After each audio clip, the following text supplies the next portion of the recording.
السلام عليكم. عندنا اليوم بإذن الله مراجعة وأنبوكسينج فتح صندوق تلفاز نونيست 65 بوصة.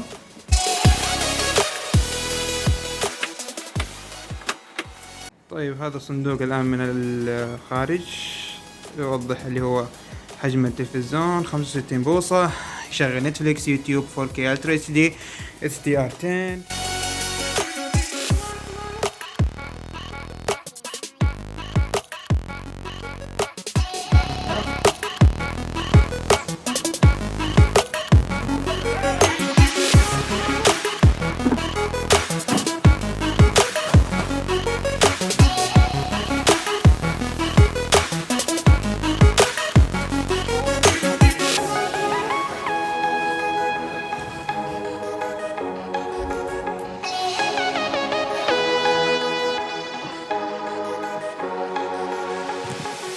طيب هذا التلفزيون من الخلف، طبعا القواعد ما هي راكبة. طيب هذه محتويات الصندوق غير التلفزيون.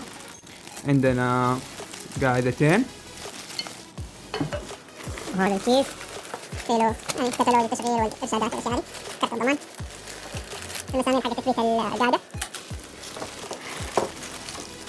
الريموت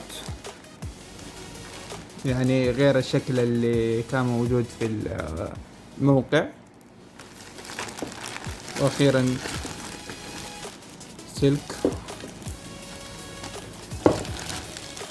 وبطارية حقت الريموت. وللتنويه القاعدتين هذه حقت التلفزيون يعني ما كانت ظاهرة، كانت تحت احد الفلينات، فاللي حيشتري التلفزيون هذا بعد ما طلع التلفزيون تحت احد الفلالين اللي موجودة في داخل الكرتون تلاقي بخلفها القاعدة. طيب كذا ركبنا القواعد. طبعا طريقة سهلة جدا، يعني مجرد ما تدخلها وتشبك المسمار في النص وخلصنا. هنا عندنا مدخل الكهرباء،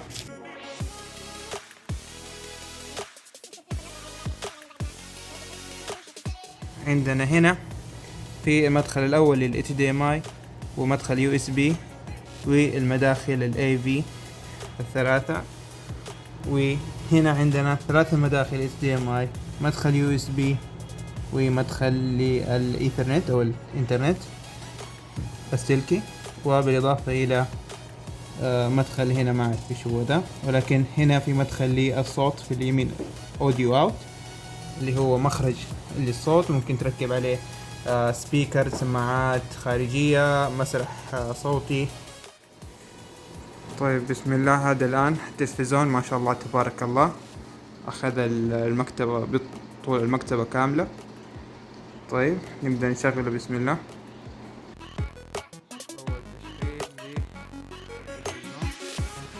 فقط للمقارنة هذا التلفزيون 40 بوصة وهذا 65 بوصة.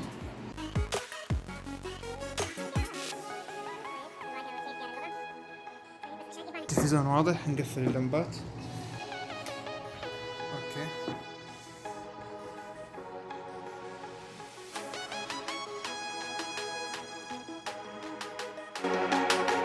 فيك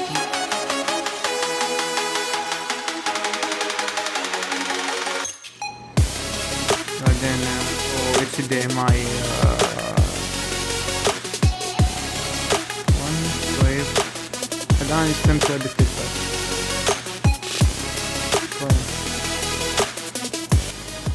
طيب الآن هذه اللي هو استعراض للجهاز. طيب هذه لستة بالتطبيقات الممكن تحميلها. طبعا دائما عندك خيار اللي هو انك تشتري قطعة اندرويد تي في، مثلا عندك الكروم كاست ولا المي بوكس، في عدة خيارات يعني تضيف اكثر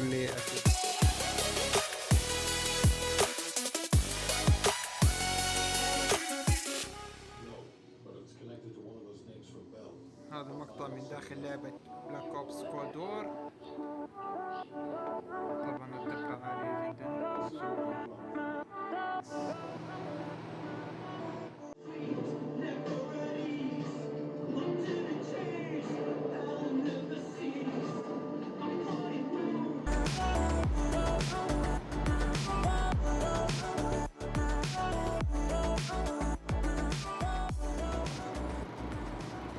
طيب هذا البراوزر الآن. شبكت وصلة كيبورد مع ماوس لاسلكي. طيب اشتغلت تمام. هنا لاحظ الماوس، يمكن ادخل، هذه الاشياء موجودة كذا جاهزة هنا. ندخل جوجل مثلا. طيب اضغط هنا. طيب نشوف الحين اقدر استخدم الماوس.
طبعا اضطريت اني اخفض الجودة الى 1440 لانه ال 4K جدا صعب انه يشتغل بالانترنت اللي عندي. فهذه الجودة كما ترون على ال 1440 ويشتغل 4K يعني.